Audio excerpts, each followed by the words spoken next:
تو not just because of U P elections but over all ہاں ہو سکتا ہے کہ وہ لوگ جیت جائے. مجھے کہیں نہ کہیں لگا کہ وہ لوگ بہت زیادہ ہندوازم کو وہ کر رہے ہیں.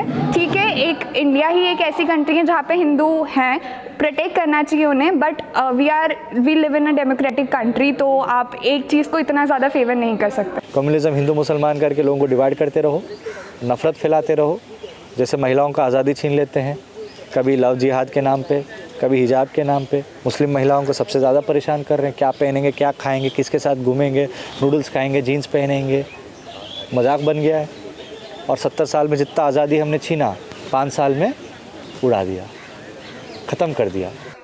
ماہرین سمجھتے ہیں کہ ان انتخابات میں اگر بی جے پی حکومت اپنی برتری برقرار رکھنے میں کامیاب رہتی ہے تو 2024 کے پارلیمانی انتخابات کے لیے اس کا راستہ ہموار ہو سکتا ہے.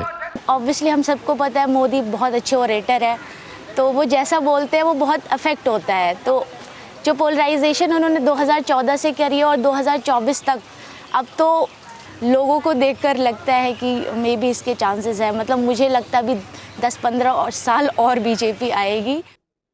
ریاست یو پی میں ووٹنگ کا 7واں مرحلہ 7 مارچ کو ہوگا, جس میں 54 حلقوں میں ووٹنگ ہوگی. ووٹوں کی گنتی اور نتائج 10 مارچ کو ہوں گے. زبیر ڈار, وائس آف امریکہ, دلی. تازہ ترین خبریں, اہم واقعات, آڈیو ویڈیو رپورٹس اور تجزیے دیکھیں, سنیں اور پڑھیں VOA اردو کی اسمارٹ فون ایپ پر. خبریں اب ہر وقت آپ کی مٹھی میں. کبھی آپ نے ایسا سوچا ہو کہ دنیا پر دیو ہیکل بلیوں کا راج ہو, تو وہ خیال کیسا ہوگا؟ جاپان کے شہر اوساکا کے سب سے بڑے اقتصادی مرکز میں واقع ایک ریسٹورانٹ کسٹمرز کے لیے اسی طرح کا ایک آئیڈیا پیش کر رہا ہے. آئیے دیکھتے ہیں اس رپورٹ میں. چھوٹے چھوٹے ماڈل گھروں کے ساتھ بیٹھا بلیوں کا یہ خاندان اب ڈائیوراما کیفیٹیریا میں رہتا ہے. یہ بلیاں یہاں ریسٹورانٹ میں کھیلنے والی ٹرینوں اور پٹریوں کے ایک بہت بڑے ماڈل سیٹ کے ساتھ کھیلتی دکھائی دیتی ہیں اور ان کی توڑ پھوڑ کرتی ہیں, اور انہیں دیکھ کر ہوٹل میں آنے والے بہت خوش ہوتے ہیں. اس کے مالک ناوکی تراوکا کا کہنا ہے کہ ریسٹورانٹ ہمیشہ سے اتنا پر رونق نہیں تھا. ان کا اصل خیال ایک ایسی جگہ بنانا تھا جہاں کسٹمرز ریل کی پٹریوں پر چلتی چھوٹی چھوٹی ٹرینوں کو دیکھ کر لطف اندوز ہو سکیں. لیکن جب کووڈ-19 کی وبا پھیلی تو سب کچھ بدل گیا. جب کووڈ کی وجہ سے زیادہ تر لوگوں نے گھروں سے کام کرنا شروع کیا تو ریسٹورانٹ میں آنے والے بچوں کی تعداد میں بھی بہت کمی آئی, اور یقیناً ویکنڈ پر بھی صارفین کی تعداد میں کمی واقع ہوئی. ہمیں ایسی صورتحال کا سامنا تھا جہاں ہمارا گزارا نہیں ہو پا رہا تھا. کرونا وائرس کی وجہ سے پیدا ہونے والی تنگی کا سامنا کرتے ہوئے ناوکی کا کاروبار مشکل سے 2-4 تھا, اور اس وقت بند ہونے کے قریب ہی تھا جب ایک آوارہ بلی کے بچے نے ان کی زندگی بدل دی. میں سوچ رہا تھا کہ ریسٹورانٹ کو بند کر دوں یا اسے کم قیمت پر فروخت کر دوں تاکہ اس سے سب کی مدد ہو سکے. میں ان 2 آپشنز پر ابھی غور کر ہی رہا تھا کہ وہ بلیاں نمودار ہوئیں اور ہماری زندگی بدل گئی. 57 سالہ ریسٹورانٹ کے مالک نے بتایا کہ ان کے عملے کو پہلے بلی کا یہ بچہ قریبی نرسری میں ملا. جب انہوں نے اس بلی کے بچے کو یہاں رکھ لیا تو اس کی ماں بھی باقی بچوں کے ساتھ روزانہ ناوکی کے دروازے پر آنا شروع ہو گئی. اب یہاں کھیلتی کودتی 14 بلیوں کے ساتھ ریسٹورانٹ میں زندگی بھی لوٹ آئی ہے, اور اس طرح بلیوں سے محبت کرنے والے مزید گاہکوں کی آمد بھی. بلی جس طرح سے ان چھوٹے ماڈلز کے درمیان چلتی ہے وہ واقعی گوڈزیلا کی طرح لگتی ہے. میں نے پہلے کبھی ایسی چیز نہیں دیکھی تھی, اس لیے یہ میرے لیے بہت دلچسپ ہے. ناوکی تراوکا کو امید ہے کہ یہ ریسٹورانٹ کووڈ کی وبا کے دوران بھی بہت سے صارفین کو تفریح فراہم کر سکے گا. انہوں نے اپنے ریسٹورانٹ اور بلیوں کے کھیل کود کی ویڈیوز سوشل میڈیا پر اپلوڈ کی ہیں جو لوگوں میں بے حد مقبول ہو رہی ہیں. نیلوفر مغل, وائس آف امریکہ. اسی پر ختم کرتے ہیں آج کا ویو 360. اسٹے سیف, اور پاکستان اور خطے سمیت دنیا بھر کی اہم خبروں اور دلچسپ معلومات کے لیے آپ آ سکتے ہیں ہماری ویب سائٹ urduvoa.com پر. یہ سارا کانٹینٹ آپ کو ملے گا ہمارے سوشل میڈیا پلیٹ فارمز پر بھی, facebook.com/VOA Urdu, یوٹیوب پر ہمارا چینل ہے VOA اردو کے نام سے, اور ٹویٹر انسٹاگرام پر ہمارا ہینڈل ہے @urduvoa. اب تک کے لیے اتنا ہی. اسد اللہ خالد کو اجازت دیجیے. خدا حافظ.